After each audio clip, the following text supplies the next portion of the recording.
And the thing is, I do believe there was talk about these things. I believe if we study history, the Confederates were able to shoot pterodactyls, back in the Civil War, and they spread these things out. Anybody can look it up online. Google it They yourself. spread these things out, and this is a historical fact. So, they spread this thing out, and it's got a huge winglet. It was a pterodactyl they shot. So, of course, these things have been around.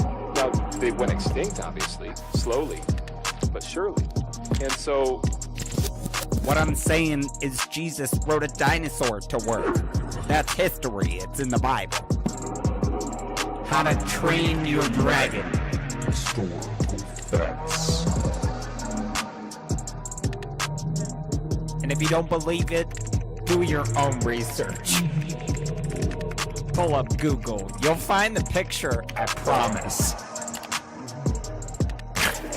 Oh my God. Thank you, John Gleason, Godless engineer, for gifting me this beautiful moment. Y'all remember when they tried to cancel Steven Spielberg for posing with an animatronic triceratops animal rights activist? Back it up. Hit it from the back. Cloaca. Historical facts. Eat my ass, BP. You're down here bailing on the rest of us because you don't want to process your grief and shame like a normal person by drinking and mistreating strangers. No, Rick. It is you who must nibble my cloaca, or bird asshole. Everyone knows what a cloaca is. back in the Civil War, and they spread these things out. Anybody can look it up online. They spread these things out, and this is a historical fact. So, they spread this thing out, and this has got a huge winglet. It was a pterodactyl they shot. So, of course, these things have been around. Now, they went extinct, obviously, slowly, but surely. And so, Paul Bunyan was sharing some Funyuns with his pet velociraptor. Whoa. Oh, you thought it was an ox? Roll back the clock. Let me knock the socks off. Historical facts. I didn't cut out. You heard me. You a pervert or something? Okay.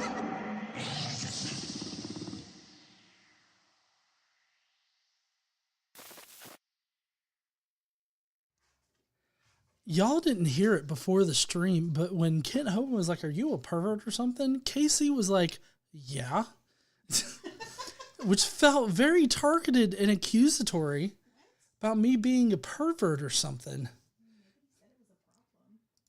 No, nobody said it was a problem that I'm a pervert. He's like, "I'm not complaining." Are you, hun?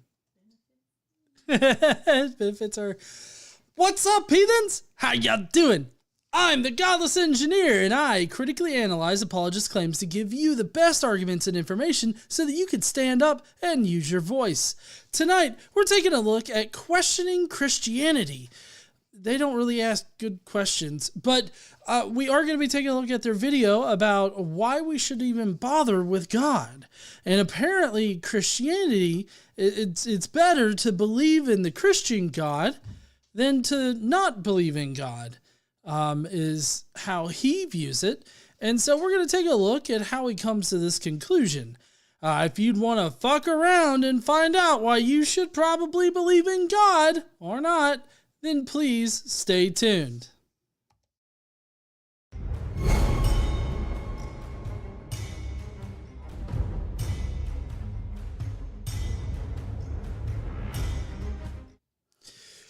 All right. I still got a little bit of a cough, but it's wearing down. I'm wearing it down. He says as he chokes on his words. So anyways, tonight we're going to be doing a little bit of a short stream because I know that there's a lot of bigger events that are going on tonight that start like an hour after this. I didn't think about that when I was scheduling shit yesterday, but we are going to be having a little bit of a shorter stream. We're going to be doing some Today I Learned, some comments, and then we're going to get directly into the video. So I hope that you guys come prepared for that. If you're new to the stream here and you want to help support us, you can do a super chat. Later on, you can do super thanks. I don't know who would want to pay to leave a comment, but those are available. But just letting you guys know that a portion of all the proceeds that Godless Engineer makes goes to a charity, and this month we're going to be donating to the suicide prevention charity, that suicide prevention hotline charity. I think is who we've donated to in the past. So if you want to help us raise awareness for that particular problem and help fund that particular service, then definitely consider sending a super chat. Consider becoming a Skeptic Mafia member for the month. All of those things help us donate to great causes like suicide prevention. So just letting y'all know where your money's going, other than buying beer and shit, which tonight's beer of choice is Bud Light Platinum. I tried to do it fancy and it just didn't work. Before the stream, it popped off like it was a fucking firecracker. But of course, as soon as I get on stream, it's like, and it just doesn't work. But anyways, I'm getting liberaled up tonight with some Bud Light Platinum. I drink the Bud Light Platinum because it's the one with the higher alcohol per volume. And lower carb. Yes, and lower carb. I'm not sure if it's lower carb than regular Bud Light, but it definitely has more alcohol in it. That's for sure. Anyways, so Sunny said too early to drink. Hey, it's after 5 o'clock for me, so I guess it's fine. Plus, the next 2 weeks, I'll be drinking at some point during the day, every day, because vacation. Yep, it's gonna start on the plane. Because we got like an 8-hour flight over to the Mediterranean in first class. So I think drinks are comped there. So I hope so. Comped. We paid for it. All right. Laughed myself into a coughing fit. So we've got some comments, and today I learned to go over. So let's head on over there and jump into that kind of good shit. Oh wait, hold on, I need this. Hey, is there anybody with a birthday out there in the audience? Because I will sing you a birthday song. Anyways, y'all ready for some Today I Learned? Casey is. Today I learned! Woohoo! One day I will learn how to play the uke. What? That sounds accusatory. It's not accusatory. That's part of the charm. I know a little bit of Italian, so I'm just saying that it's not that I can't learn. I can. Nobody said you couldn't learn. I said it's part of the charm that you don't know how to play it. Yeah, it's part of the charm. Gotcha. All right, so first up on Today I Learned, this is in no way targeted there, honey. Reduced sleep duration and sleep deprivation significantly correlates with decreased brain white matter integrity in healthy young adults, which may explain the positive association between sleep duration and overall cognitive performance. Why would I think that's targeted at me, except now you said it's not, so I'm like wondering what the fuck. Casey's like, I wonder what the fuck. I just know that sometimes you have a harder time like sleeping, and you stay on top of like how much you've slept. Mm-hmm. And so sometimes it's worse than others. Mm-hmm. It's worse for me too. There are times when I only get like 4 hours of sleep. So whenever I have my little idiot hiccups, that's probably the reason why. Anyways, so make sure you get enough sleep, guys. You got to protect that white matter. Yeah, is that why I can't pronounce names right? No, I'm just saying you can blame it. Oh, I can blame it. Yeah, I definitely will. That's the reason why. That's the reason why I fucked up on math last week, too. Can't calculate tips because sleep. Sorry, I haven't had enough sleep. I can't calculate your tip. It was $25. All right, let's see. Next up on Today I Learned, we got some pretty good Today I Learned today. Yeah. So the next Today I Learned is that Australian comedian Hamish Blake won the heavyweight category in the 2011 New York State bodybuilding competition after entering as a joke, as he was the only competitor heavy enough to qualify for his weight category. That's one way to win. Be the only one in your category. That way you're guaranteed to win even if you don't lift a goddamn thing. I don't know what he did or did not win, but fuck. That's the way to win it right there. And then finally on Today I Learned, we've got professional basketball player Marvin Barnes once refused to board a plane from Louisville to St. Louis because the flight was scheduled to arrive Central Time before its departure time, Eastern Time. Barnes famously said, "I ain't getting in no damn time machine," and he rented a car instead.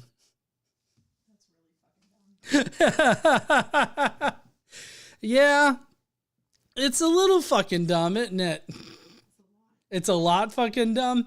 Well, I mean, he drove there, so I guess, you know, he at least still got there, but he definitely got there much later than everybody else, because everybody else would have gotten there, you know, however many hours before him, you know, however you want to see that as a time machine. But I will say time zones can be confusing, but not this confusing usually. Well, that's going to be it for Today I Learned today. I hope you guys learned something. I know I did. Are y'all ready for our next segment? I'm ready. Crazy shit? Yeah. Comments of the day? Comments of the day! Prepare to facepalm yourself in the next week. So, literally, I don't know if y'all have ever seen me like finger these kinds of things, but I just randomly put my fingers like on the strings and I play.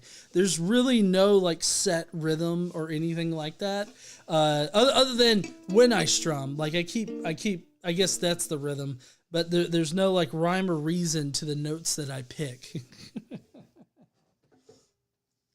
All right, so we got some interesting comments this week, mostly on climate change, because there seems to be a lot of people that just are stupid about climate change, and they're all they're all perusing the YouTube Shorts area.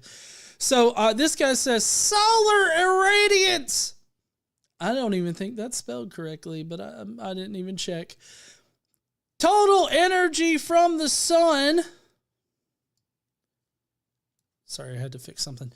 Total energy from the sun does not have enough power to end an ice age.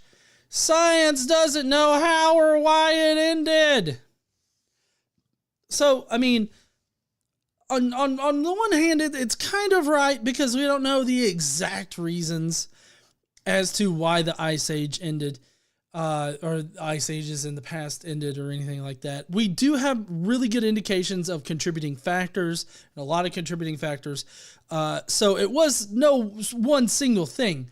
But also this whole idea that the sun doesn't output enough energy in order to end the ice age. I don't know how they would figure that out, but they're also obviously thinking that the end of the ice age would occur immediately. Like there was some kind of immediate effect of like the ice age ending, but it was actually over, you know, hundreds of thousands of years at this, or not hundreds of thousands, but tens of thousands of years that you know, it would have slowly, you know, changed. So you know, this comment right here, can be seen as kind of correct, but also not. So I don't know where they're getting this solar irradiance, or like the sun not having enough energy, but that just seems, like really bad. You have been blessed by Christ. Now go forth and suck my dong.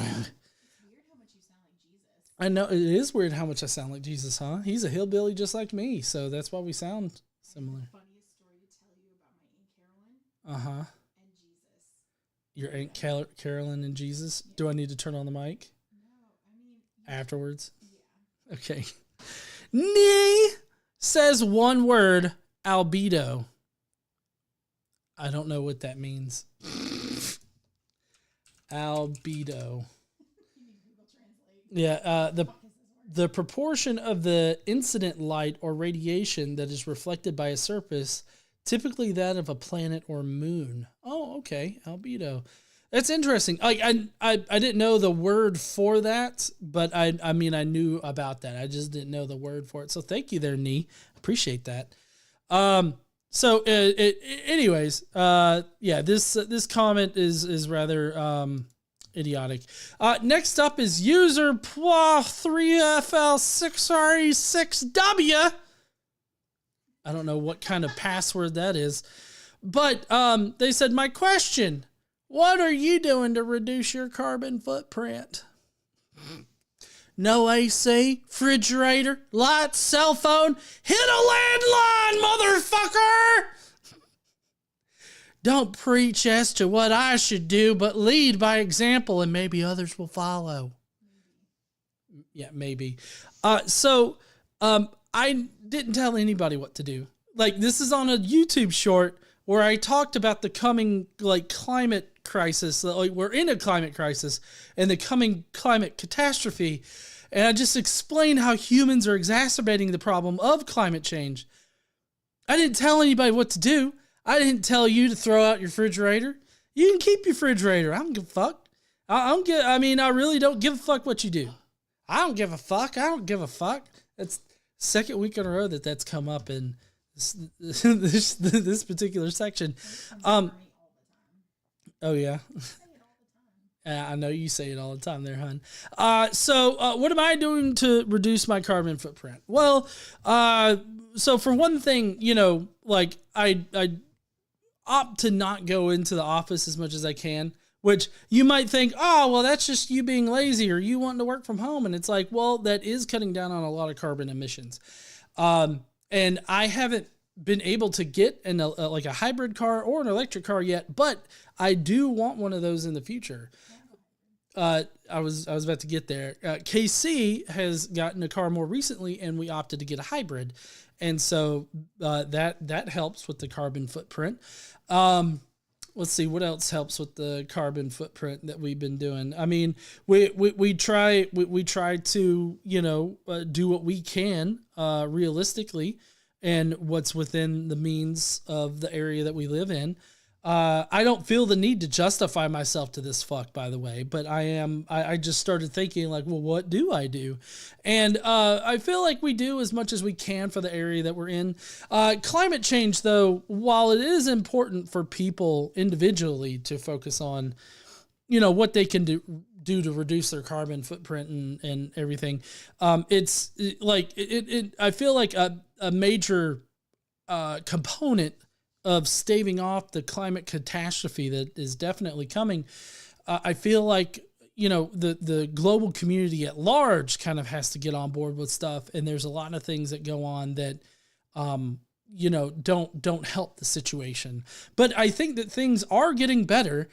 Like we've got a lot of innovation going on with hybrid vehicles, with electric vehicles and everything like that, despite what was it, Marjorie Taylor Greene, she, introduced a bill that would protect the freedom to buy gasoline powered vehicles, which nobody's outlawing gasoline powered vehicles or anything like that. But in any case, this guy thinks that I have told him what he should do, and I haven't done anything like that. And so he's just fucking wrong. All right, next. Scruffy, yo, 3099 says, how are we reversing climate change if China and India give zero fucks? I mean, yeah, those places probably should give more of a fuck. And I don't know their current situation at all, but I feel like because I feel like the argument here is that, well, China and India are still major producers of carbon and they are adding fuck tons of carbon to the carbon cycle. So what does it matter if I buy a hybrid car?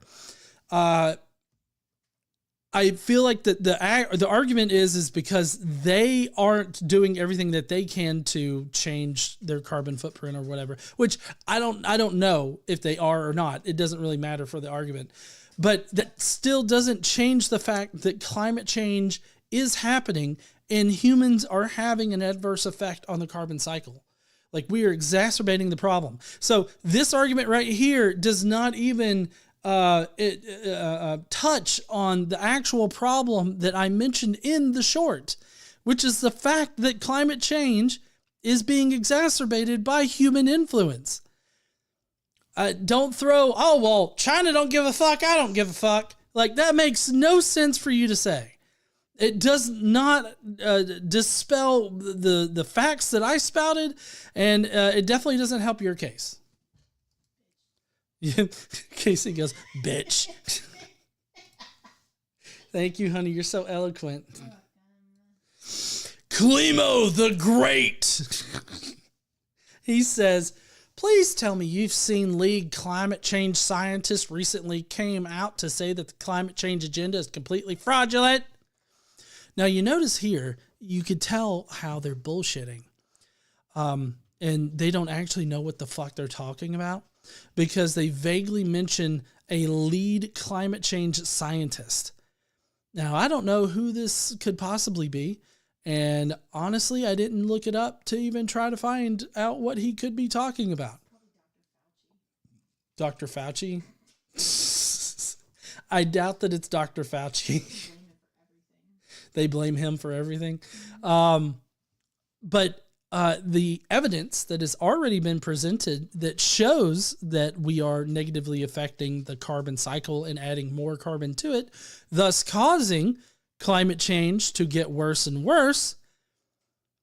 I feel like it really doesn't matter at this point if one scientist comes out. You have been blessed by Christ. Now go forth and suck my dong. Goes out and claims that climate change is fraudulent. He can't just, here's the thing, is that he can't just say climate change is fraudulent. Like, if a scientist comes out and they're like, oh, climate change is fraudulent, call bullshit on them and get them to prove it, because they are mounting a serious scientific inquiry there to dispel all of the scientific studies that have been shown that have shown that we are exacerbating climate change and that we are adding more carbon to our environment. So he's taking on a monumental thing just saying this, but even if they're a lead climate change scientist and they just vaguely say, oh, it's all fraudulent, I would still ask for the evidence. Even if you're not an expert, get them to explain it to you. Ask them to explain it to you like you're 5 fucking years old, if that's what it takes. Because if you're a scientist in this area and you're making this kind of claim, you better know how to explain it to a fucking 5-year-old. Anyways, and that there's zero evidence carbon dioxide affects the climate.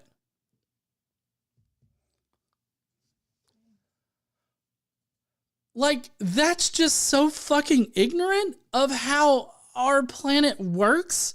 Like, there's a carbon cycle. Carbon dioxide is part of the carbon cycle. What the fuck are you talking about? It's almost like the establishment is making a topic highly complex on purpose, just to cause massive amounts of confusion. Maybe the topic of climate fucking science is complicated to begin with. I mean, Climo the Great, I don't know if you're like a leading expert in climate change or anything like that, but I feel like if you were, you'd know how complicated the fucking science is on this shit.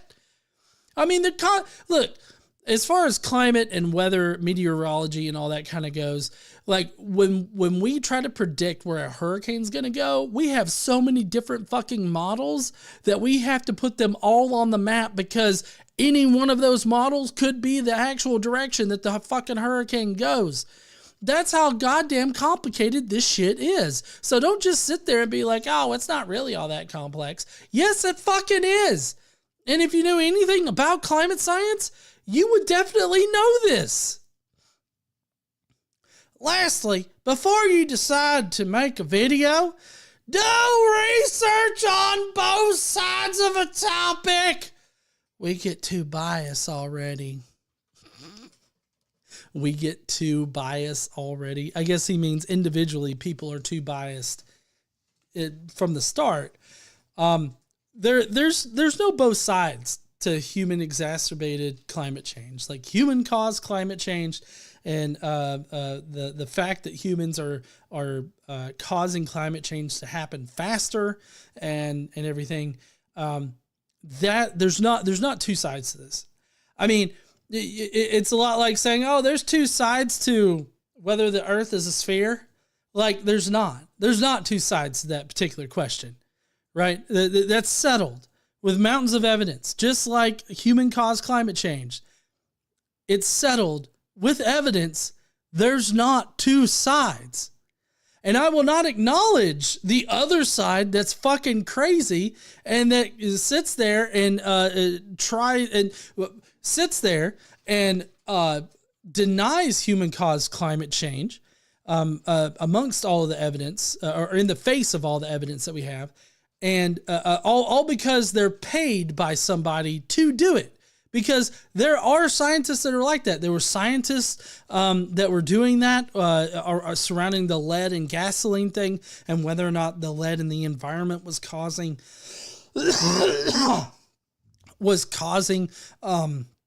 these learning disabilities in children and people everywhere, causing lead poisoning in the population. Like there were scientists that were paid off by lobbyists to say the things that they wanted to say. So it's not like I'm saying some kind of conspiratorial crazy shit right now, because this is something that's happened in the past. And it's happening right now with climate change. And I'm sure that it's happening with other areas of science too. That's why you have to look at, well, what's your evidence? We have to look at the evidence. When I remember I did a video about hurricanes because there was this oil propaganda mill on YouTube that was putting out this bogus information about hurricanes and how they're being strengthened by human-caused climate change. And I didn't just like look up on the web and see, oh yeah, totally, climate change is causing an increase in hurricanes. I read the scientific studies. I saw the studies where they were showing how the hurricanes are being strengthened by human-caused climate change. And it's a pretty simple formula. Warmer seawater causes stronger hurricanes, and the warmer air and like all of the things that go into climate change in a warming planet exacerbate the problem of hurricanes, making them stronger, more frequent. This also affects other adverse weather events. So, I mean, it's a really simple equation there. Hotter water equals stronger hurricanes. More adverse weather conditions equals more hurricanes. And these hurricanes will continue to get stronger until we're pretty well fucked. Like every single hurricane season, we're pretty well fucked. So there you go, my rant. Next up, we've got B Rad from the Boo, 7205. What's up there, Rad from the B Rad from the Boo? Like, I feel like he's trying to be B Rabbit from 8 Mile. Like, he's B Rad. Anyways, what you laying down there, B Rad? I'll believe in climate change when Obama, Clinton, Biden, Pelosi sell their beachfront multi-million-dollar mansions. Oh, not to mention their private jets. So keep being in shape. Bah. He didn't say bad, but, you know, I felt like adding some context there. So I really don't care who owns like beachfront property or whatnot. If you're going to own beachfront property, you're paying a hell of a lot in insurance. Right now, I'm not planning on buying beachfront property. I fucking rent that shit out on Airbnb, and then I don't have to worry about fucking insurance. I go down to Florida. I enjoy the time, try to avoid the Nazis, flip off DeSantis and yell gay as I enter the state, and that's it. That's all I got to fucking worry about. Or there's other places that also have beachfront property, not just Florida. I just wanted to shit on Florida a little bit. But, you know, I feel like just simply selling private jets and all that, like, while it's a good idea to like not have like so much travel going on because it burns, you know, fuel, causing more carbon to enter the cycle. I feel like it's more important than demanding people get rid of like private jets, like the 1% of people that have private jets out there. I feel like it's more important to invest our time and resources into developing better engines that can run on alternative fuels, that don't add as much carbon to the environment. You know, I feel like there's a greater benefit in doing that than just demanding this small segment of the population to get rid of their private jets. Now, I don't have a private jet. I don't know anybody with a fucking private jet, but what I do know is I'm getting on a couple of planes here in a few days. And I mean, honestly, I feel like getting rid of all the planes is probably not the best solution because it doesn't actually, handle the solution. If you do that, then you're going to end up increasing carbon output in other areas, either through vehicles like driving or other ways. So, I mean, I feel like it's more important to focus on innovating our technology rather than just demanding people get rid of shit. Is this stream sponsored by Wren? I don't know who Wren is. What's Wren? I hope it doesn't. Wren Homes? Wren Birds, Wren and the Wolf. Wren, systemic change starts with you. Offset of, through monthly subscription. I've never heard of Wren, but I probably wouldn't do that. It's really funny because wren is also a bird, which seems to be their icon, but it makes it hard to really find them. I mean, it's got a carbon footprint calculator, but I don't know. I'm not like, I'm into making practical changes. I'm not into being like a micromanager about it. All right, next comment.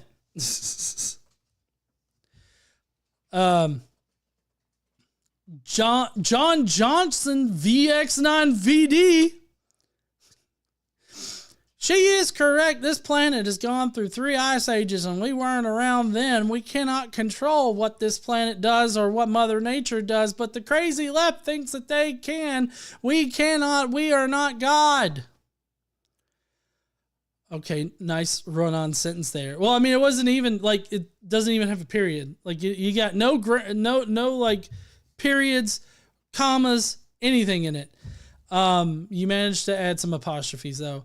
So yes, our planet has gone through different climate changes, but see, the thing is that it's not that we're saying that climate change is something that's never happened before. Cause I feel like that's what this argument assumes, is that we're like, oh, climate change has never happened. No, it has happened. And the face of our planet has changed as well. Like, I feel like they're not grasping what it means for the climate to change, what it means for us to like either go into an ice age, which would be like the day after tomorrow, where, it shows a lot of people dying in it, but or as we seem to be going, which is the earth is heating up, what comes with that heating up? Like the waters heat up by 1 degree, or the average temperature heats up by 1 degree.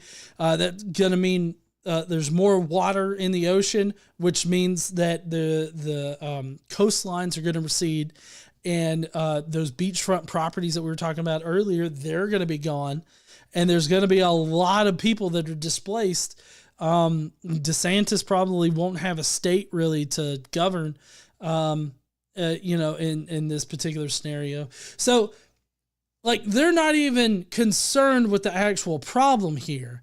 The problem is what happens to the planet after a climate shift. And what happens generally is that the face of the planet is changed. Like, there are different portions of the planet that are going to be underwater, and a lot of those portions of the planet have people currently living in them. We got Drew's book reviews, who says, "Hey, GE, how have you and KC been? Long time no chat here, so just saying hi. Hope all is well with you and your fam." Oh, we're doing pretty good. We're about to go on vacation and shit, and we've got our live stream here tonight, and I know there's a couple debates that are going on tonight, I believe, somewhere. So I'm trying to get through everything kind of quick. Nee also said, "Go green, Soylent Green, eat the rich." Thank you there, Nee. And Drew for sending in your member chat there, Drew's been a member for 52 months. Way to go there, Drew. I appreciate your support there, bud. So yeah, this guy doesn't even care about the actual issue that's being discussed there. And then we've got MTG has been correct on a lot. She's just demonized by left-wing authoritarians. No, the left wing is not trying to be authoritarian. They see the left wing as being authoritarian, but we're really not. But Marjorie Taylor Greene has not been correct on a lot. Like, this guy right here says that she was right about COVID. She wasn't. She was right about pedophiles. I don't know what she said about pedophiles, but I can guarantee you whoever she said is a pedophile is not a fucking pedophile. Unless she's pointing directly at fucking Matt Gaetz or some other people up there on the Hill, then, she was probably wrong about that too. And about January 6th being a Fed psyop. No, that was not a Fed psyop. That was literally MAGA people that were storming the Capitol in order to replace our current government with a government that's not supposed to represent the people, but they're supposed to represent the maggots out there. So there's that. These are basic facts. No, they are not facts at all. They are just falsehoods, flat out falsehoods. So no, Jordan Kimball 2104, you fucking idiot, you fucking twat.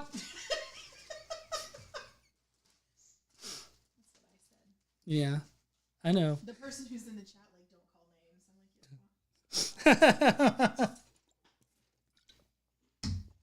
This comment comes from the Facebook page.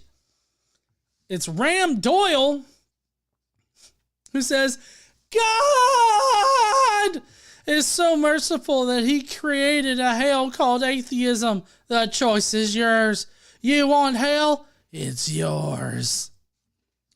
This was posted on a meme where I'm basically laughing whenever Christians tell me that, oh, you're just going to go to hell because you don't believe in God. And it's literally that guy in the green shirt from like a few years ago who was laughing at the MAGA woman losing her shit at some city council meeting. And he's laughing at her. And so it's like I'm laughing at this whole idea that I'm going to go to hell or that I should be afraid of hell. Like, I don't give a fuck about your hell. I don't give a fuck about you. Like, I don't believe in their God or their hell, so I have nothing to be afraid of. It's really that simple. And I know that there's a lot of people out there that have become atheists, but they're still afraid of hell, and I can understand that because you've been indoctrinated, it's been shoved down your throat your entire life to be afraid of this ambiguous idea of hell. But when it gets down to it, if you don't believe in Yahweh, then there's no way you can believe that there's this hell that everybody's going to get sent to. I just don't, for me, how I got over it is I realized that it just was not productive to like be concerned with their made up punishment. And it's also, it helps put it into perspective because it's like, well, what are you being punished for? Like, what is God punishing you for your actions? If God were punishing people for their actions, then God would also have to send Christians to hell. But that's not the criteria in Christianity, is it? For evangelical Christians, at least. the only thing that you have to do is believe in Jesus and you get into heaven. Now, of course, for some segments of Christianity, you have to do both good works and believe in God in order to get into heaven. Like Catholics, they believe that. So there are some denominations that definitely think that God judges your actions as well as your belief and your faith in God.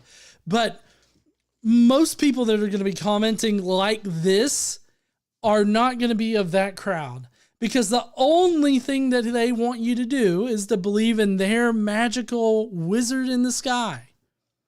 And I will continue to call God a magical wizard in the sky until Christians stop portraying him as an old bearded white dude that does magic on occasion, because that's a fucking wizard. Anyways, that's it for the comments tonight. Let's go on ahead and let's get to the actual response video, shall we? Huh? Help you. 13th century. Oh, 15th century is the 1400s.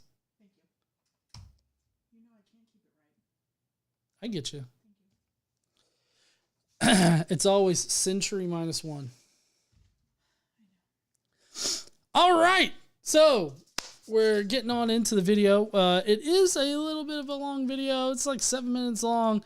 Minus all of the, he has like a coming up thing. There you go. All right. So, I mean, it's, it's basically, it's basically 7 minutes long. But in any case, I hope that you guys are enjoying the stream so far. If you are, if you are enjoying the stream, consider sending a super chat. And my fucking sugar, it was freaking out before going low, and now it's freaking out by going high. I'm fucked either way. Anyways, so this right here is Dan, the guy on the screen right now. His name's Dan. He runs the Questioning Christianity channel, and it seems like he's very genuinely just trying to help people out. But at the same time, he's presenting some really bad arguments, right? Like these, you'll notice these are really bad arguments because they really depend on a whole lot of shit that he doesn't have evidence for. And it's kind of like, well, if we pick this particular route and we keep going down this particular route and, we follow this route, then you should believe in God. But it seems to all depend on fundamental assumptions at the very start. So we're going to be getting into that tonight. I appreciate all the reactions that I see coming through. It's showing up in the live chat there. People are either 100% me, loving it, or are scared, it seems. That's funny. Anyways, let's get to this this thing. Thank you so much, Dan, for putting out this video, I guess, for us to review. I'm ready to figure out why I should definitely be a Christian. I hope you guys are ready to become Christians, huh? Yeah, y'all gonna be convinced? Go whoop whoop in the chat if you're ready to be convinced of Christianity. Whoop whoop. I was once what you might call an atheist. You see, whereas atheists are often committed to denying God's existence, and Christians expend all their energies defending him, atheists are relatively happy to keep the God question at arm's length. And as a youngster, I simply didn't understand the relevance of the Christian story, especially that my life seemed to be going fine without God. So to start off with here,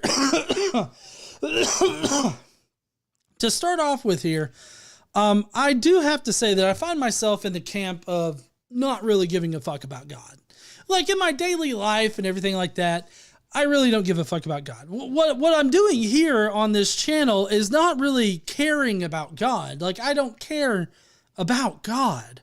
What I care about are how people try to use God for their own malicious reasons, or their own malicious goals, rather. And I care about how people are trying to manipulate others into believing in their God. So I don't really care about his God. I don't ultimately care about whether or not he believes in God, to be quite honest, but he's put out this video in an attempt to convince some people to believe in Jesus. I'm on the highway to hell. Hey there, Nee. Just how bad of a carpenter do you have to be to get yourself nailed to a scaffold asking for a friend? Whew. Well, now I don't know if you've watched this, Nee, but there's The Last Temptation of Christ, and in that it actually kind of makes it a bit poetic in that, because Jesus is portrayed as a carpenter. Well, if he's in Judea, how would you portray Jesus and the growth that he goes through in the story? Well, in The Last Temptation of Christ, was that Martin Scorsese? Let's see, The Last Temptation of Christ. Martin Scorsese. Oh, he plays Isaiah in it. I didn't know Martin Scorsese was in it, but I believe that's Martin Scorsese. He decided to explain it by having Jesus. He was a carpenter, but he was making the crosses to crucify Jews on. And so, that was his job. That's what he did. He started off carrying other people's crosses to the Romans so that they could, torture and kill Jews on the cross. And then, of course, later on in the movie, he's carrying his own cross so that he could be killed on it. And so, it's just kind of interesting. It's like, well, how can you be so bad of a carpenter that you get nailed to a scaffold? And I feel like if you had to make up a story about it, you have been blessed by Christ. Now go forth and suck my dong. If you had to make up a story about it, I would probably go with something like that. Because it's like, oh, he started out making crosses to crucify other people on, and then he took up his own cross and he was killed on it too. And so it's kind of like a bookend type of thing. I mean, that's some masterful writing right there. And The Last Temptation of Christ is considered one of those great, movies that everybody should watch. But I feel like the story writing in it, as far as Jesus goes, and the Jesus story, I thought that it was a great movie. So, I know this is tomato zoomy tomato, but the name is Anita Dick to Suck. Nothing witty to say except your name. Yeah, nothing witty to say. Take my money.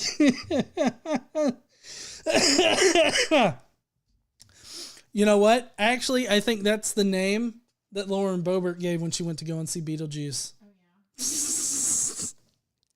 Have y'all seen the video of her in Beetlejuice? She was working that dick hard, right in front of kids, too. I guess no one had ever given me any serious reason why I should bother with God. That I did not know any serious reasons at the time, though, doesn't mean that there are none. And having become a Christian, I am now aware of a bunch of good reasons to rethink my former atheism. So if that is where you are right now, here's a few things I hope might encourage you to take a fresh look at God and the Christian story. First, contra the popular belief that Christianity is some primitive myth for the intellectually bankrupt, I found that God and the Christian story make surprising sense, not only offering substantial answers to life's deepest questions, but also animating some of the richest dimensions of our human experience. So I feel like there's an implied assumption here in that, Christianity provides these things, and this atheism that he's talking about, or atheism, or just not giving a fuck about God, doesn't. He's setting it up as a false dichotomy already by claiming that Christianity provides something that you just don't get from this other view, right?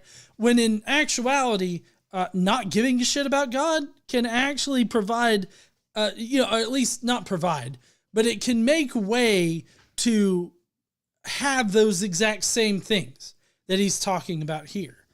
And so he's got the assumption that only Christianity can provide those things, or maybe he's making an argument for Christianity. So he's kind of portraying it that way, but I guess you could just say religion or religious belief provides those things.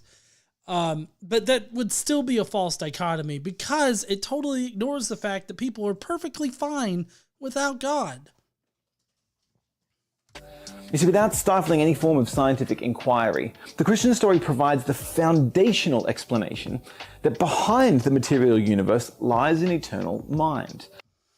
That's an assumption that's made without evidence, like it's a claim.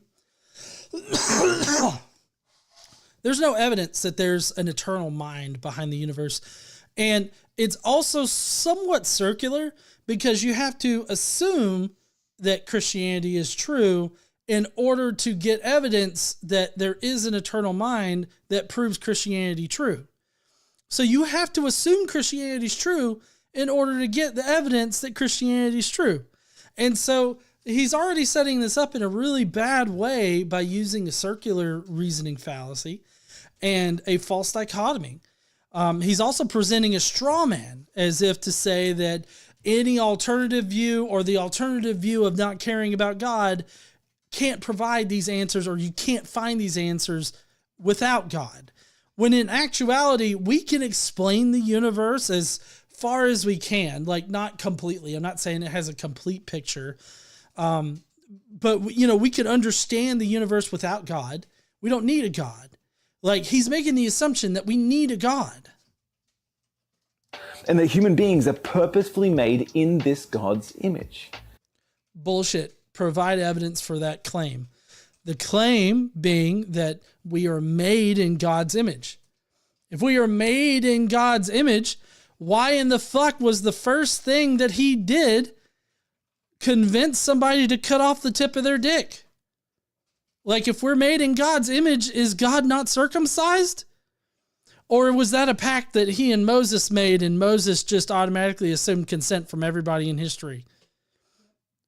And also, just think about it. Like, what was that like for God to convince him to cut off the tip of his dick? I mean, do you think that he fought back even a little bit? Like, if that were to have actually happened in history, I would hope that he would fight back. Like, can't we just pinky swear or something? I'll spit in my hand and I'll shake your dick. I mean, I don't care. Like, I feel like there would have been some like counter offers here. Like, I get it. Cut off the tip of my dick. But what if we don't do that? And we just sort of shake on it instead. Or maybe we could sign a contract. I'll even sign it in blood. Not my dick blood, though. God's like, I really want to see some foreskin. Now, parsing out these two doctrines make good sense of the deep features of our human experience. From consciousness and rationality and meaning and purpose to good and evil, desire and beauty, even love. Right. And all of those things can also be explained without God. You don't need God in order to explain those things. I get it that Christianity can explain those things. But the assumption is that you need Christianity to explain those things. Just wanted to say you don't have to be a good person to get into heaven. You just got to suck my dick. You can totally explain all those things without a God. But his assumption, his false dichotomy is that only Christianity can provide this, whereas secularism or a secular individual can't. Nee said, did Rome really need a carpenter to put two beams together, especially in butt-fucking Egypt or BFE Judea? See, BFE I've always associated with butt-fucking Egypt. I feel like that's a bit of a... Yeah. BFE meaning. I'm just now realizing that entire thing is a little bit homophobic. Bumfuck Egypt is one. Boyfriend experience, best friend ever, base flood elevation. That is a lot of different things. Bumfuck Egypt, though, is probably the less homophobic way to state that.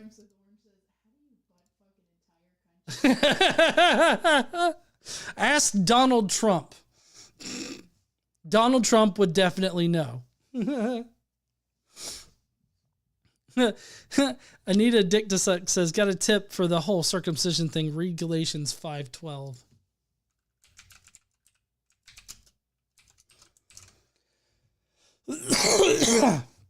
I just wish that those troublemakers who want to mutilate you by circumcision would mutilate themselves.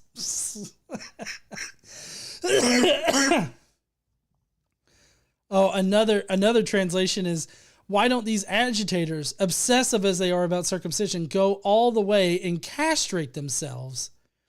So that's interesting. Yeah, fuck all of y'all and cutting the tips of your dick off. Why don't you go and cut it all the way off, you dick? Anyways,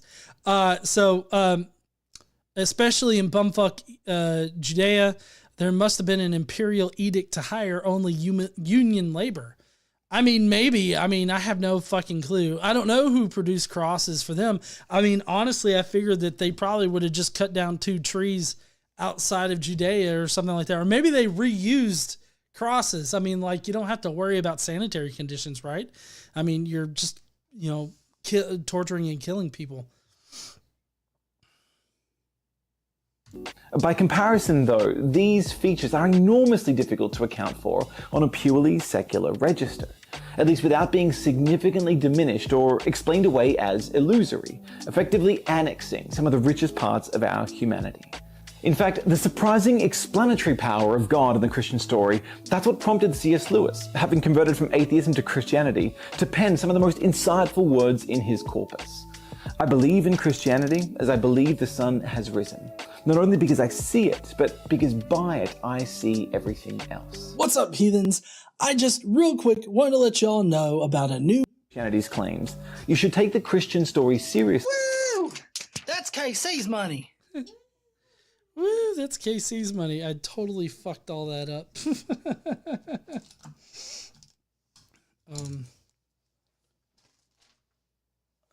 Sorry, I was trying to find a pin tip. Yeah, I think there's... I know there's some down there. Sorry about that, hon. Can you get me another one of these pins, too? Yeah. So Nee says no circumcision equals no docking. God's covenant indeed. Oh, fucking no! That's got to be hard for all of them. Sorry, my fuck up with my thumb here, because I've been editing a lot. I'm gonna have to go back and re-listen to what he said. The richest parts of our humanity. In fact, the surprising explanatory power of God in the Christian story, that's what prompted C.S. Lewis, having converted from atheism to Christianity, to pen some of the most insightful words in his corpus. I believe in Christianity as I believe the sun has risen, not only because I see it, but because by it I see everything else. So basically, he's saying, he's continuing on with this assumption that Christianity is the only thing that provides answers to all of this. And he's making this argument to suggest that this is why you need Christianity. And he's quoting C.S. Lewis in order to say, gesture broadly at everything. How can you not believe in God? God is fucking everywhere. And so it's basically a look at the trees argument. And I feel like no amount of look at the trees, how can you not believe in a God, is not going to be convincing to anybody. Because, dark blue. It's okay. And so, just saying, look at all this shit, it had to have come from someone, and that someone must be God, specifically the Christian God, is begging the question. And like I said, he's continuing the straw man about secularism and not believing in a God, because it's like, oh, well, how do you explain all of this shit without God? And it's like, well, we do it with fucking science that's meant to describe reality. We can understand all this shit without God. Nee says, foreskin is just leftover. That's KC's money. Foreskin is just leftover flesh from the mold. Yeah, and that's why God needed us to cut it off a little bit.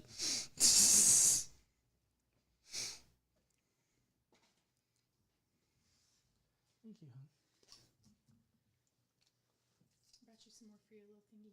Yeah, thank you.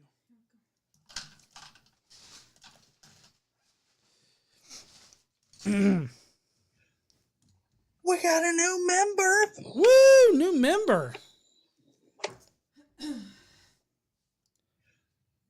Oh. We got a new member. Oh, apparently memberships are renewing right now. So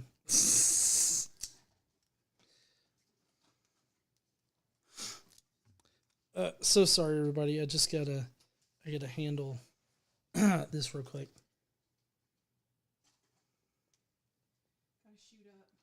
Gotta shoot up my drugs.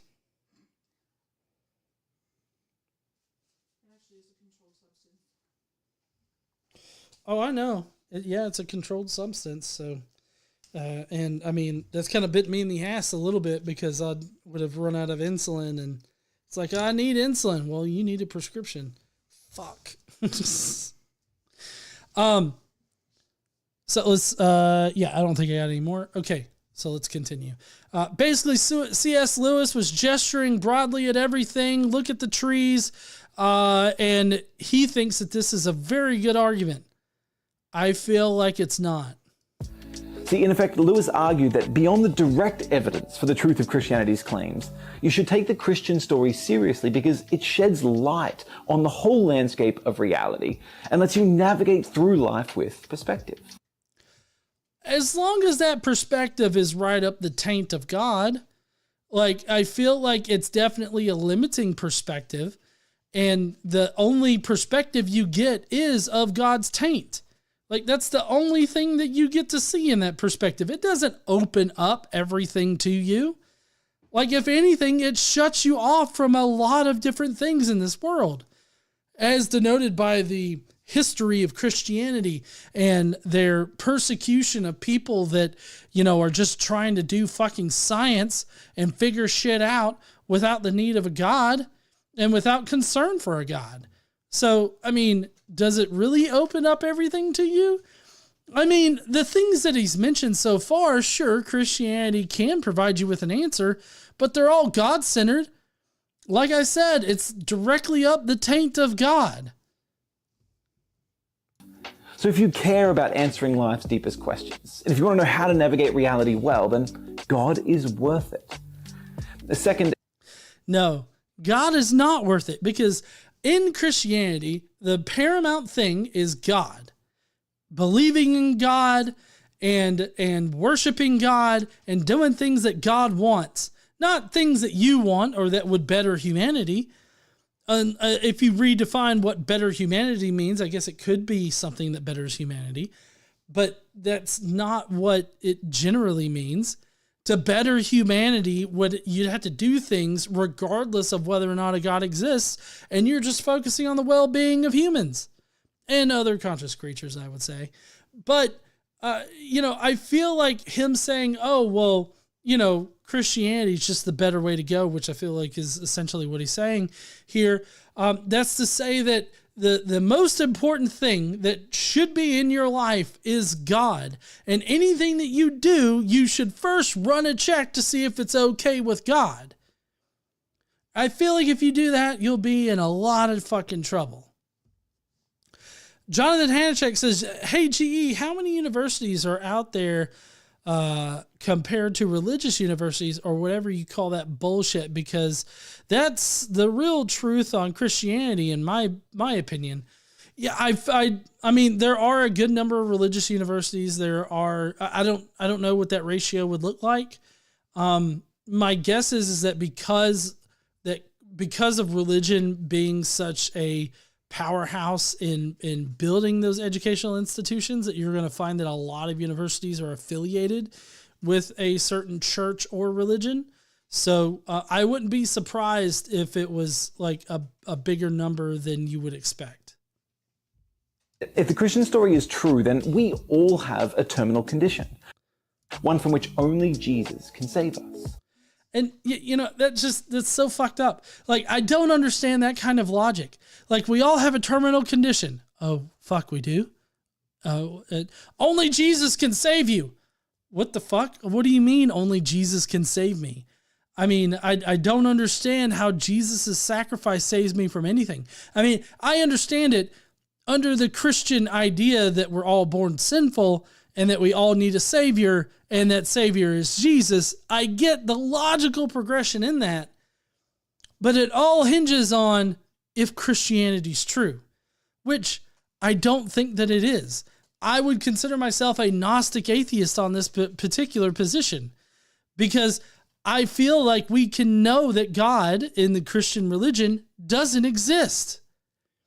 And so this seems like a total pointless rabbit hole to go down to me, because we know that God doesn't exist, at least in the way that's described in the Bible.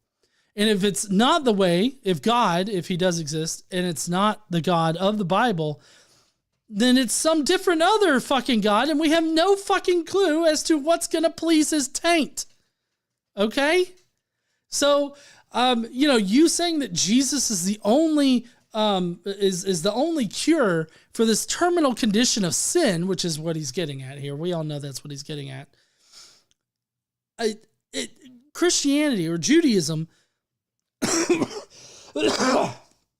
is the one that fabricated sin in the first place. And then Christianity's coming back and saying, oh, well, we've got the solution for it.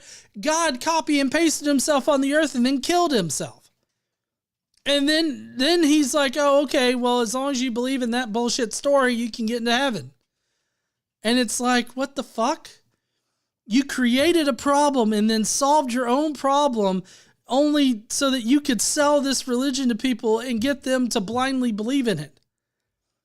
Why should that be convincing to anybody? I don't think that sin exists, so this entire endeavor that he's venturing down right now is fucking pointless. And anybody that's secular is not going to consider sin a convincing argument as to why you should believe in Christianity. This also has the false dichotomy idea that sin only exists in Christianity. It doesn't. It exists in all the Abrahamic faiths as well as some non-Abrahamic faiths. And they all have solutions for that sin. So it's not just Christianity. It's Christianity versus all these other religions that also provide solutions to the things that he's talking about. But also, if you're secular, you don't gotta give a fuck about it. Now, it's not a secret that something is seriously wrong with our world. Simply scrolling through our news feeds, that's all the evidence we need to know that the train of this world is kind of off its tracks. And whereas every big story, religious or secular, tries to diagnose the fundamental problem, the Christian story, it offers a unique and penetrating observation. According to Jesus, the heart of the human problem is a problem with the human heart. I don't really see it that way. I mean, I feel like, there are problematic people in the world and there are good people in the world. And I feel like those things are shaped by the environments and, sometimes our genetics also factor into that. So like, it's not like like the heart of the problem is the human heart. Like, it's just humans in general, like how social species operate. That's the problem. Like, that has nothing to do with our heart unless you've got some cardiovascular problem. Like, if you got that, go see your doctor, get like a cardiogram or some shit. But, as far as like the human heart, he means metaphorically, and that's just like the, human condition of us being a social creature and people developing in different ways. Like, that's the problem as far as like shitty things that happen in this world. Also, I want to point out that shit just happens. Like, shitty things just happen. It's because of our own perspective and our own subjective moral foundations that we determine which things are shitty and which things aren't. So it's all just a matter of perspective. That having been created for good by God, to love him and love others, we have all become damaged by evil, curve inwards in selfishness. To steal a phrase from Alexander Solzhenitsyn, when we look deep inside ourselves, we discover the problem, not the solution. That the dividing line of good and evil passes through every human being. And the Christian story spells out how this happened, how we fell from who we were created to be to who we now are. And you see, that's bullshit right there too. like who we were created to be. This automatically assumes that we were created by somebody to be a specific thing. But you have to assume that, first off, but he's also using that as a way to prove that Christianity is true. So that ultimately makes it a circular argument. You've got to assume God exists and assume that God created us for a specific purpose in order to prove that God exists. This shouldn't be convincing to anybody. Like, this is a shitty fucking circular argument. Like, if you had to describe this argument in a single image, it would be a fucking toilet being flushed. How the collective fallout of our failure is seen in very real suffering that now permeates our planet. So even though you might feel fine right now, Jesus' prognosis is that all of us have this terminal condition of sin, that all of us are destined to die and thereafter to face judgment. So, I mean, obviously in secularism, there's no concept of sin. We do have like moral concepts, and we can, without God, make moral determinations about bad actions and good actions and everything like that. But that's not what sin is. Sin is not your moral actions or anything like that, or doing something shitty to your fellow man. It's not following what God wants of you. Like, it's doing things that God doesn't approve of. And what's the one thing that God approves of? It's sucking his dick. And it's sucking his dick really good. And so you got to do those things in order to be good. And that's really the only thing that matters. I mean, sure, he's got some commandments out there, like don't kill people and all this other stuff, which he promptly just contradicts himself by telling the Israelites to go and kill motherfuckers. So we know that it's not like, oh, here are commandments that you need to do in order to be a good person.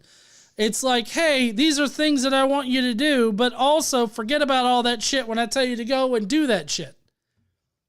So, I mean, the only thing that God cares about is whether or not you do what he says. And that is the moral foundation of Christianity. That is how you determine, as far as the implications of what this guy is saying goes, that's how you determine right from wrong, whether or not God wants it to happen. He's also still got this whole idea going that only Christianity can solve these things. Only Christianity provides solutions to these things. Only Christianity can explain this phenomena. But that's not true. Secularism, as well as other religions out there, they can all explain this shit perfectly fine without God. Well, secularism without God, other religions with their own respective magical wizards in the sky. Now, while we might recoil at the thought of judgment, it represents God's commitment to deal with evil and to restore justice to the world. No, it's really not. Because God's judgment is not about good or evil. As far as, now, of course, I'm not talking monolithically about Christianity because Christianity has many denominations, and so everybody sees this in a different way. But what we're talking about when it's concerned with his particular brand of Christianity, this evangelical type of Christianity, that evil is not being punished. Or if you want to redefine evil, is not following God, because that's what it means. And it doesn't, like, he thinks that God would be against sexual slavery, and he would think that God is against raping women. He would think that God is against chattel slavery, but God literally isn't, because God commands those things in his Bible. So what is it really that makes it evil? And that's not following God and stroking his taint. And even as we might feel exposed by the thought of this judgment, it's actually in this context of being seen, warts and all, that we discover just how much we are loved by God. For while we were still apathetic towards God, perhaps even hostile, God demonstrated the depth of his love for us by doing something to save us from our sin and the judgment we deserve. By killing his son? How does that make sense? I mean, if you think about it, like, does this work in any other scenario other than God copying and pasting himself on the earth and killing his copy, his clone? Like, does this logic work at all in any other area of reality? If I walk outside and I shoot my neighbor, does that mean that my water bill has been cleared?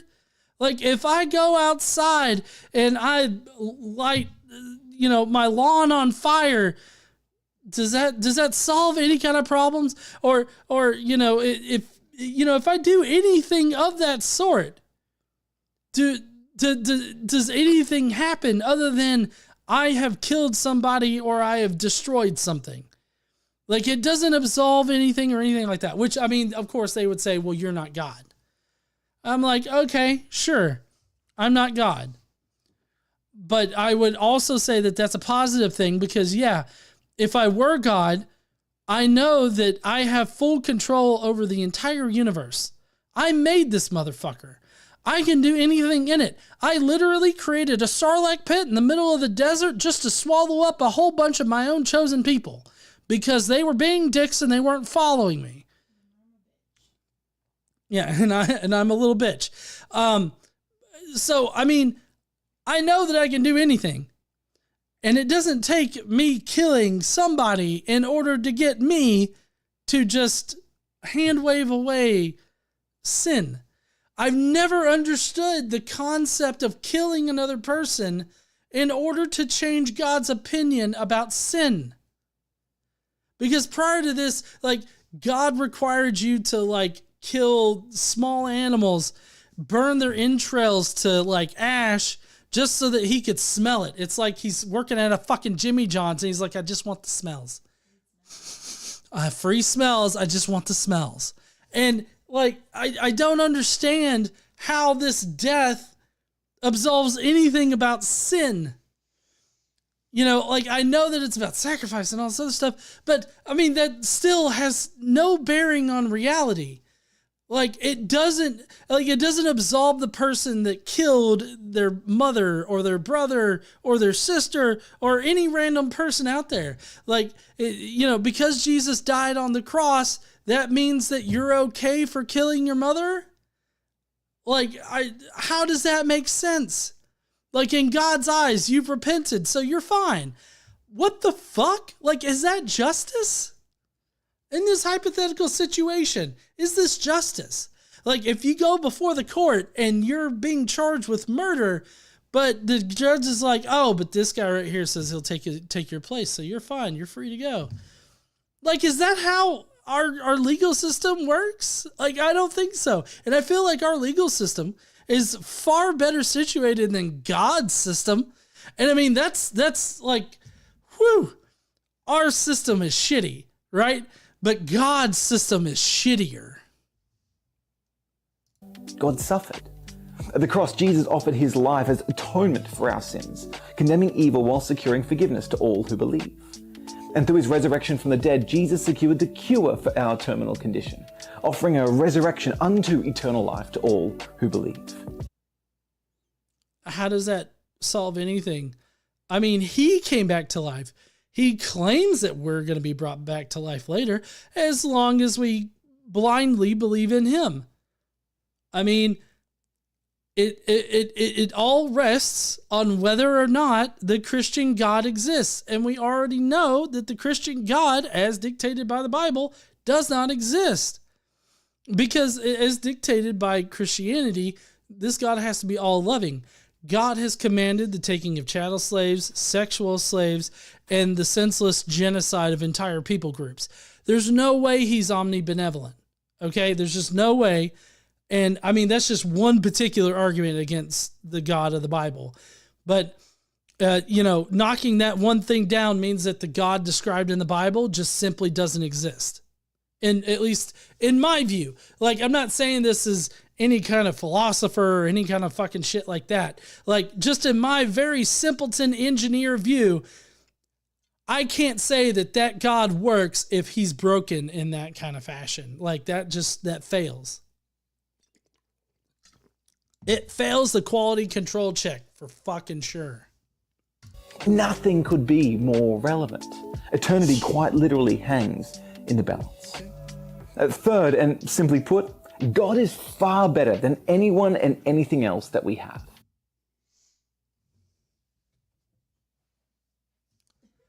The fuck you say? As I said before, God has literally commanded the taking of chattel slaves.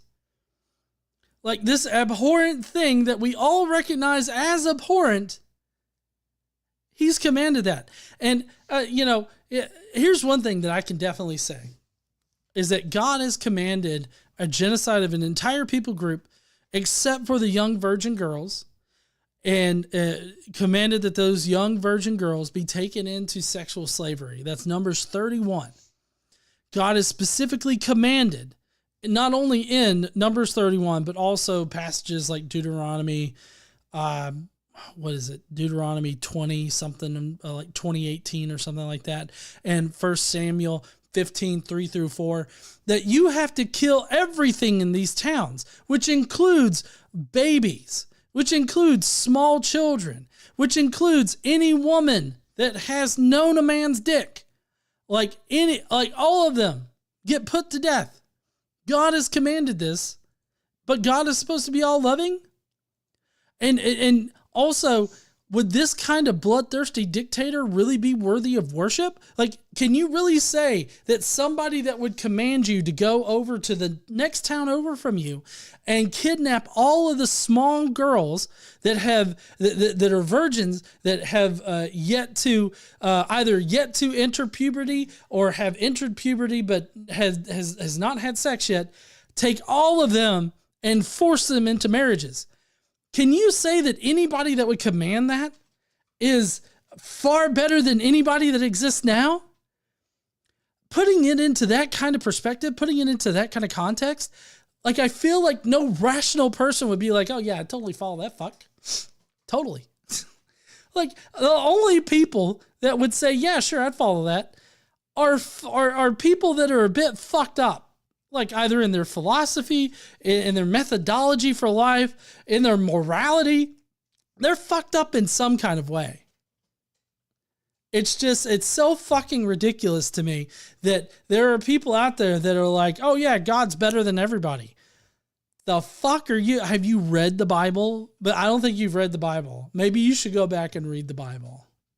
I mean, think about it. You and I were designed for a relationship with God, such that the again, that's a claim without evidence. He's just asserting it, which makes it ad hoc and makes it amongst the competing hypotheses being secularism, other religions, and Christianity.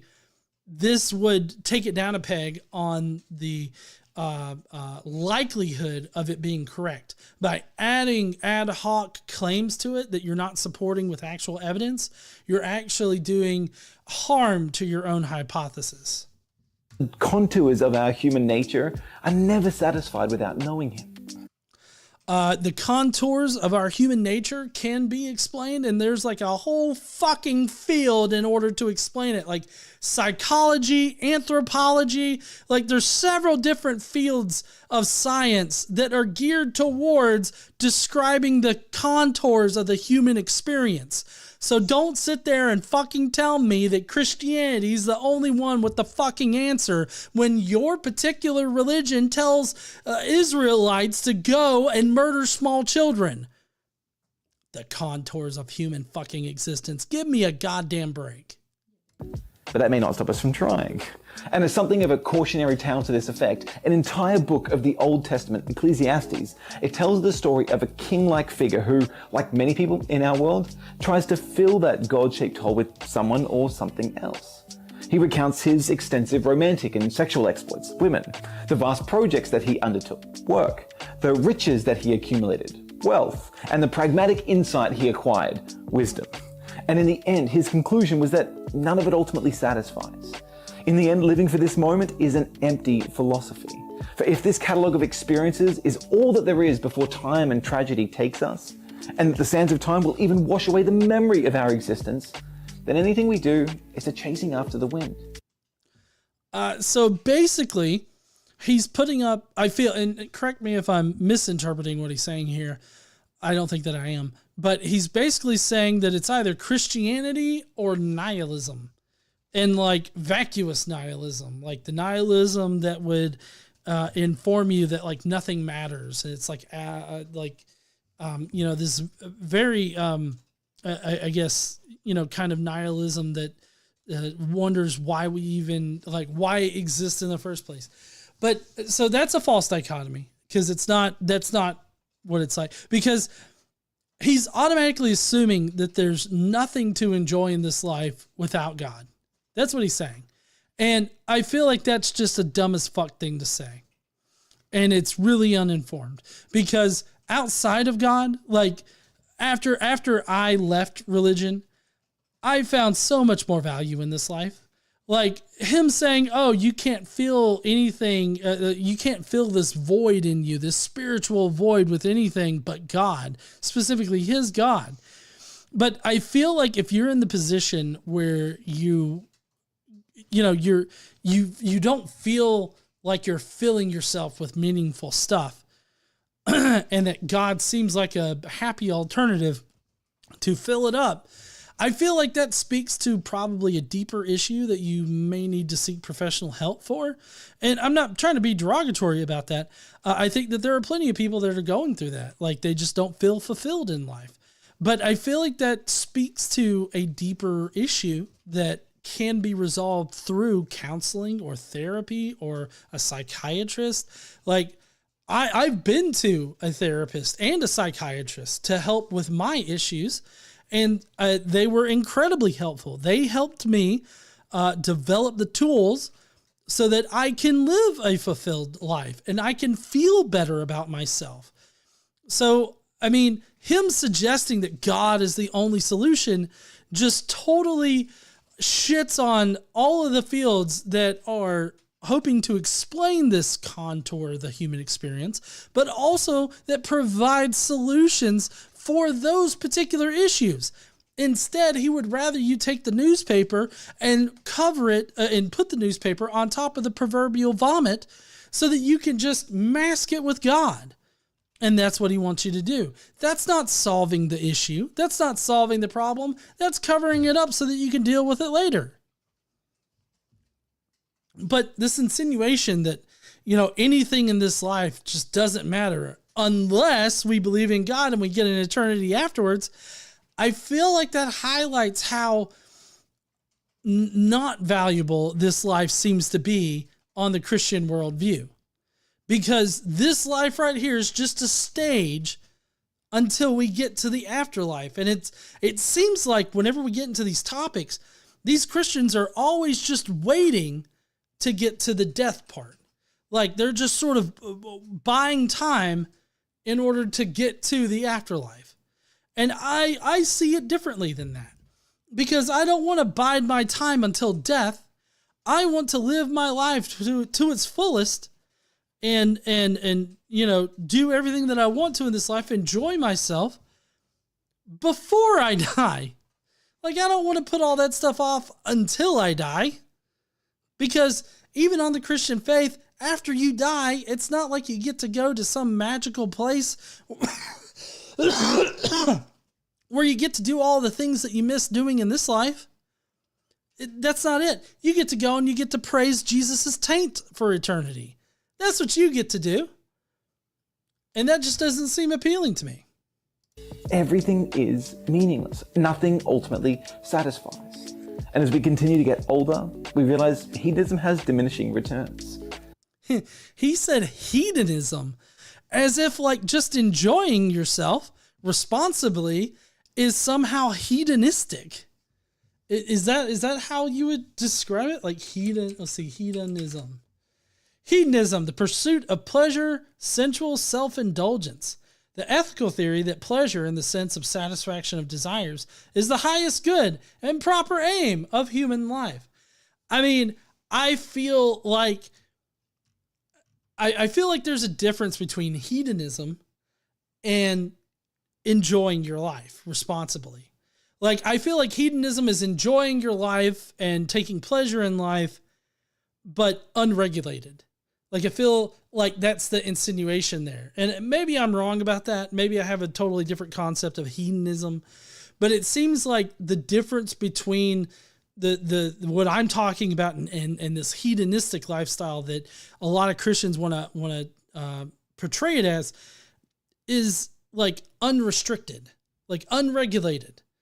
Like that's obviously not what I'm advocating for here. Like, I'm advocating for a responsible enjoyment of your life to where it doesn't negatively affect those around you or negatively affect people in your life. Like, I don't see how that is the same as hedonism. And I feel like the key aspect that differentiates them is whether or not you're restricted in some kind of sense. Because I feel like hedonism wouldn't care about the effect that it has, that your actions have on other people. You just want to have fun. And like, there are things that I do that restricts my life because I care about how my actions affect other people. Huh? Well, in this aspect, it would be like you and Xander and okay. Casey was like, fuck other people. You can become weary with pleasure, such that even it loses its thrill. Which is why the Christian story has something to offer that is worth investigating. You see, to those of you who are hungry for something more, Jesus describes himself as the bread of life and as living water. Why? Because he comes to satisfy the spiritual desires that to this day have gone unfulfilled. I feel like that's a modern interpretation of it. I feel like the original interpretation of it was just, portraying Jesus in a very Jewish light, of Jesus being like that Passover bread that they had to eat, and as well as the water being that, they associate water with life and all this other stuff. So they were trying to portray Jesus as this life-giving force, right? And I mean, I get that, but still, this is all unsubstantiated ad hoc claims about somebody who we can't even establish solidly as a historical figure. Like, this is all just bullshit rhetoric because it's not supported by evidence.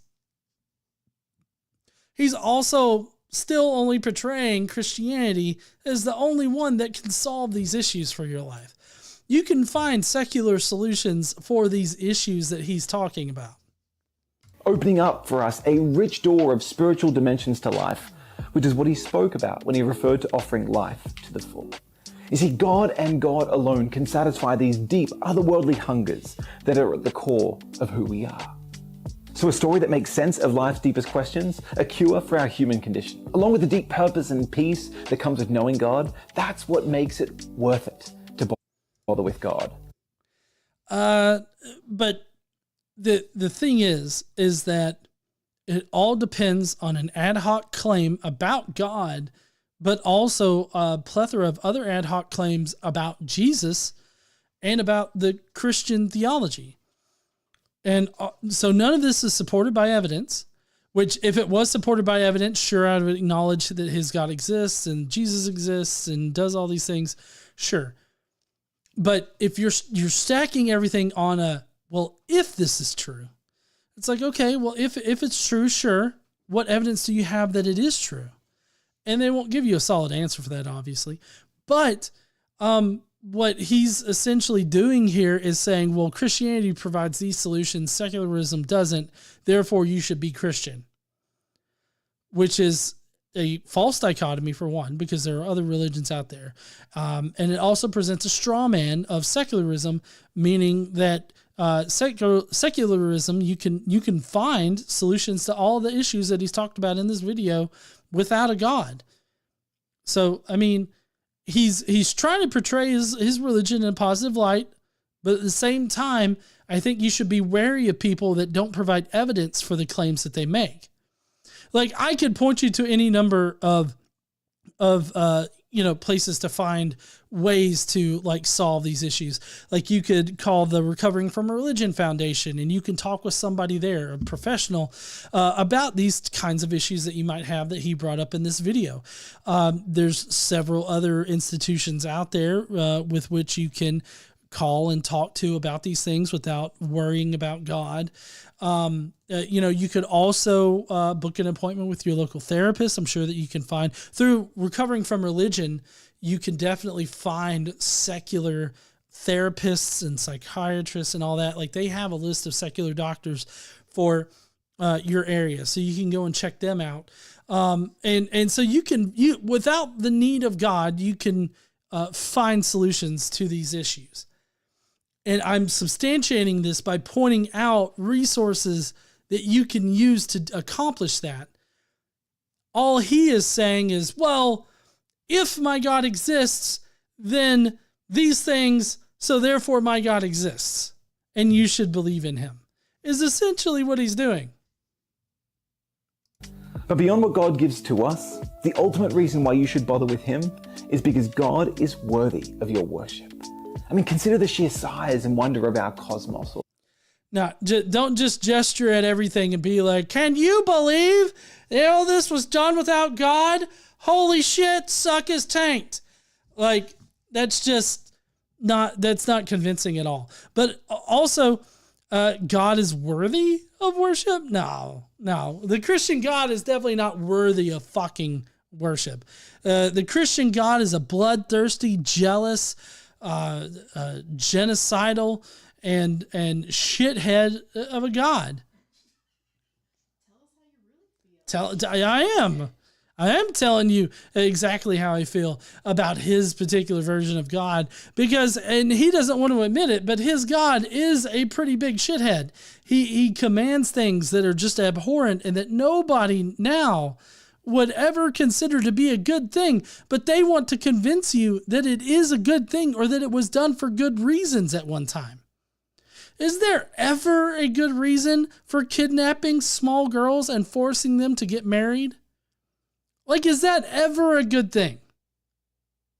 If the United States government right now was to send forces into some foreign country and take all of the young virgin girls from wherein the fuck ever and then force them into marriages back here in the United States, would that be a war crime? Because you know that they're going to have to kill people in order to kidnap those girls. I feel like that would be a war crime. God has legitimately committed war crimes. And Christians are out there really doing their best used car salesman rendition in order to sell that bullshit to us. The beauty that permeates this planet. What are these but echoes of a divine architect and artist whose reality should provoke in us praise?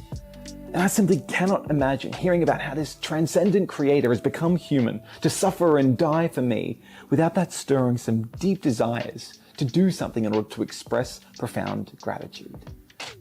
Worship is the right response to the God who has made himself known, both through the wonders of this creation as well as the holy love of the cross of Jesus Christ. See how he portrays that? The holy love of the cross through Jesus Christ. What is he saying that is the holy love? The holy love is forcing your clone to die on a cross in order to change your own opinion about sin. Something that you made up and convinced an entire group of people was real. And it's literally just your own fucking opinion.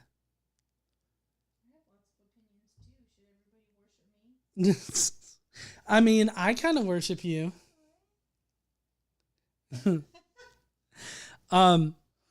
But so that's essentially what he's calling holy love. Holy love is senselessly murdering people to appease a God that can't do it himself and that won't change his opinion unless people die. That's fucking that's holy love there. Is that the kind of love that you think is actual love? Is that the kind of love that you want to be a part of? Is that the kind of love that you want to express to people? I should hope not. No, that's not your love language. God's love language is murder and death. That's what his love language is. That's a toxic fucking relationship, and I would hope that nobody would be part of that. That's going to be it for his video. That's all he's got left. He just pretty much goes into his little outro there at the end. All in all, was not convinced. I am not a Christian, and I will never be a Christian, especially with, you know, how the Bible exists just in general. But I would love to know what y'all think down below. Do you think that I was unfair in my characterization of God? Do you think I was unfair about Christianity? Do you think I was unfair about this guy's version of Christianity? Let me know down below in the comments. And while you're down there, why don't you smash that like button and subscribe if you like this kind of live stream. Don't forget to stand up and use your voice. But don't go, because we do have the Skeptic Mafia to get to. Sorry, I know I closed that out like pretty fucking quick. But we don't really have all that many comments to go through tonight.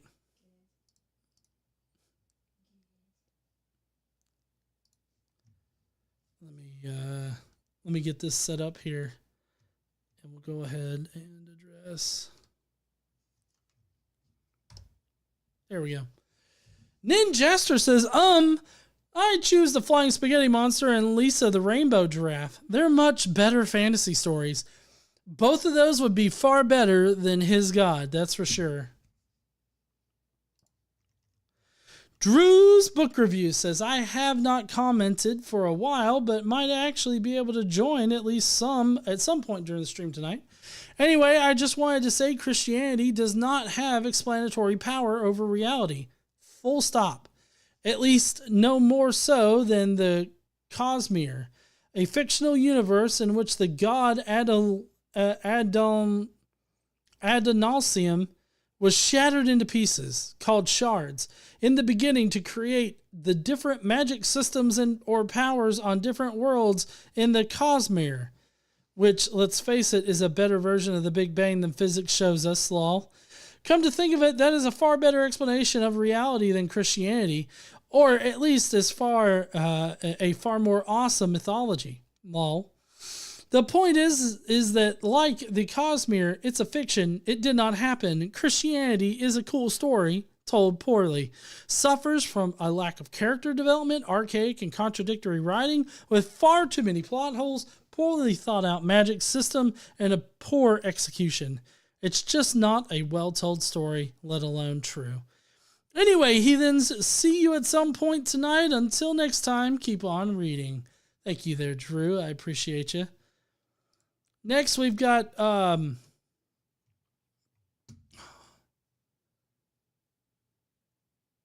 Christopher Nickel. Jonathan Nickel. I don't know why I went Christopher. Jonathan Nickel. Sorry, I had a brain fart. This guy's entire video is nothing more than assertions piled on top of assertions. However, he makes 3 specific claims. 1, God and Christianity make sense. To whom? God is not an answer because it has no explanatory power. When you give God as an answer for anything, you might as well substitute magic. Humans were not made in the image of God. We know this primarily because we know we were not made. All his other arguments on this point seem to be him describing what he prefers to be true. He gives no evidence for any of it, even though at one point he claims there is direct evidence. Where exactly? We are sinners who need saving, is the second point. This is just the carrot and stick of Christian doctrine. It is not even inventing an illness to sell you the cure, because they are only claiming that you are ill. This is not a genuine cure for a real condition. It is a quack selling snake oil. Don't buy it. Number 3, God is best. Designed for a relationship with God? We weren't even designed. He essentially asserts that our sole purpose is to kiss this God's arse for all of eternity, and everything else is meaningless. What kind of purpose is that? No thanks. I can find much better ways to give my life meaning. Why bother with God? Well, maybe if someone could demonstrate the Smeghead was real, that would be a start. However, even if he was real, from what his book says about his nature and his deeds, I wouldn't want to associate him with. I wouldn't want to associate with him. I agree there, Jonathan. Yeah, I would not want to associate with that fuck either. And then there's Space Tomato, which they took away your name there, Space Tomato, but that's, I need a dick to suck off or something. Sorry, I can't remember. It's a dick to suck off. Anyways, humans, perfectly made.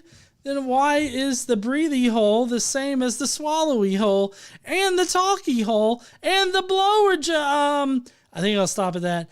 Also, if we were made in his image, why aren't we all invisible? And love, seriously? Love is just a chemical process in the brain. That's about all I can stand of this dude, and I don't want to go on too long. So, ASCII time! That's a pretty good ASCII right there. Thank you so much there. I'm not sure why I picked this one, but meh. Feeling a bit uninspired lately, but if you don't want to feel uninspired, why don't you go ahead and lick that like button, and while you're at it, lick the subscribe button too, and make sure you ding the bell as well. Just to cover all your bases, insert a small generic shilling here. We started to put up more Skeptic Mafia podcasts. So if you want to get the latest one where we discuss a preacher who claims that autistic people are just junk and that God doesn't make junk, or well, he says that God doesn't make junk, therefore autistic people are being attacked by Satan, is what he says. But he likens autistic people to junk. We have that as a podcast, so if you guys want to go and check that out, become a Skeptic Mafia member, and we'll be able to, we'll be able to, have a discussion about that, I guess, maybe in the comments or something.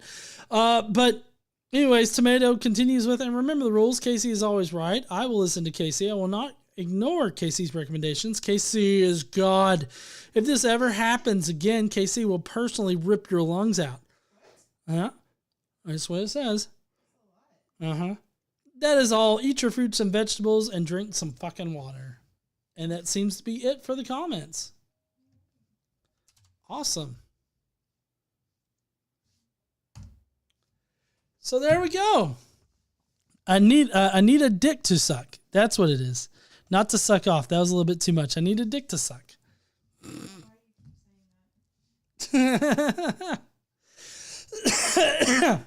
It's great wordplay.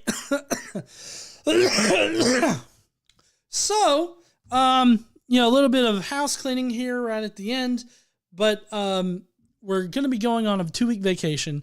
So this will be the last live stream for a couple of weeks, for the rest of September, actually. So I hope that you guys have enjoyed this month's live streams. I know I have. That doesn't mean that we are going to be without content for the next couple of weeks. I have been really, really hard at work getting the channel ready. Not only this channel, but also the Clips channel ready with great content that's going to be coming out. We have both shorts content as well as regular content. Most of them are going to be director's cuts, though. So you will be seeing director's cuts of previous live streams that are going to be going up the next couple of weeks. There's at least one new video that will be going up. To not that I've been lazy or anything. I've just been really trying to crank this shit out. So we've got stuff that's going to be going up and everything. And I guess I hope that you guys enjoy all of that. I will try to address some comments, maybe at night when I'm not doing anything or something. I don't know. Philly asked, no gaming this weekend.